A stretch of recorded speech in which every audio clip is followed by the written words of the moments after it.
नमस्कार साथियों, biography channel पर फिर से आप लोगों को और एक नए वीडियो में स्वागत है। आशा है आप लोग अपने जीवन में खुश होंगे, मस्त होंगे और मजे में भी होंगे।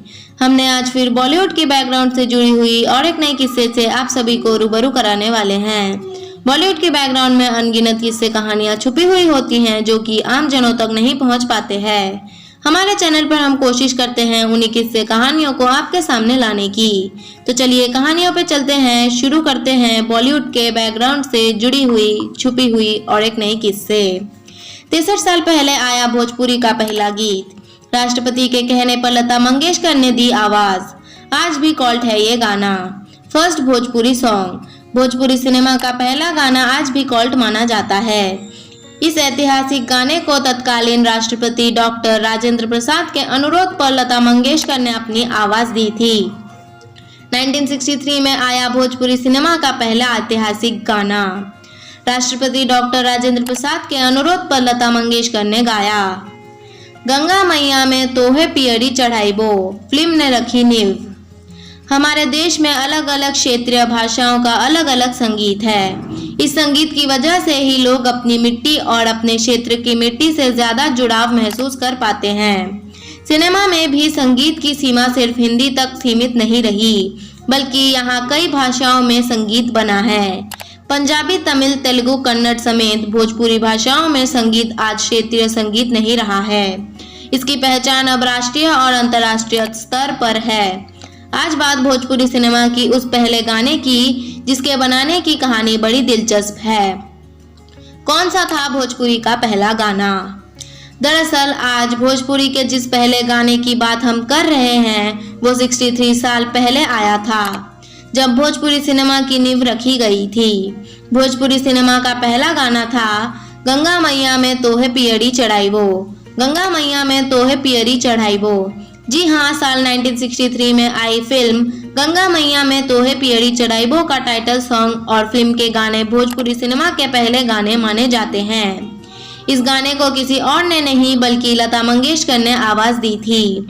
लता दीदी के साथ गाने को उनकी बहन उषा मंगेशकर ने भी गाया था। बड़ी बात यह है कि फिल्म के लगभग ज्यादातर गाने लता मंगेशकर ने ही गाए थे।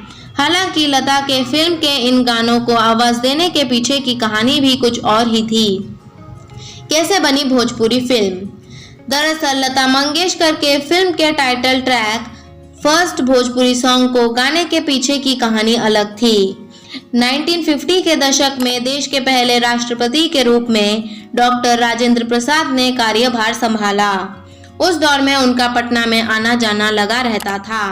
तभी बिहार में रहने वाले लोगों ने उनसे दरखास्त की कि बॉलीवुड में इतनी फिल्में बन रही है तो क्यों ना भोजपुरी में फिल्म बने।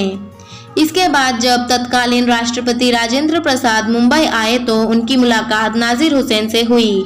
यहाँ उन्होंने फिल्म बनाने का प्रस्ताव रखा तो वो मान गए और उन्होंने फिर भोजपुरी सिनेमा की पहली फिल्म बनाई। राष्ट्रपति के कहने पर लता ने गाया पहला गाना। फिल्म का स्क्रीन प्ले और स्टोरी नाजिर हुसैन ने ही किया और डायरेक्शन की कमान कुंदन कुमार ने संभाली। वहीं फिल्म के संगीत की जिम्मेदारी शैलेंद्र कुमार और चित्रगुप्त को मिली। अब संगीत की बारी आई तो लगा कि आखिर फिल्म में गाना कौन गाए।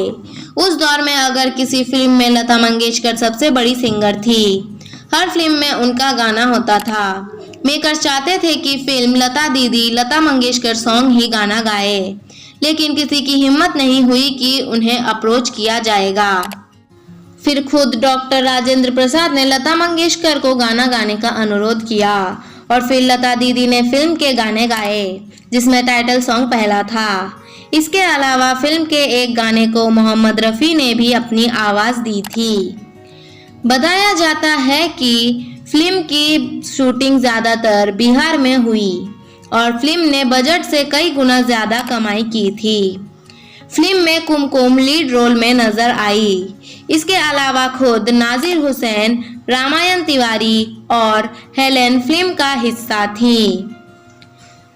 धन्यवाद साथियों। आज के इस वीडियो में हमने बॉलीवुड के मशहूर सिंगर लता मंगेशकर के गाए हुए पहले भोजपुरी सॉन्ग से जुड़ी हुई किस्से को आपके सामने रखने की कोशिश की है। उम्मीद है दोस्तों वीडियो आपको ज़रूर पसंद आई होगी। वीडियो पसंद आए तो लाइक कर दीजिएगा। चैनल पर नए आए हैं तो प्लीज़ एक सब्सक्राइब कर दीजिएगा। मिलते हैं नेक्स्ट वीडियो में। धन्यवाद।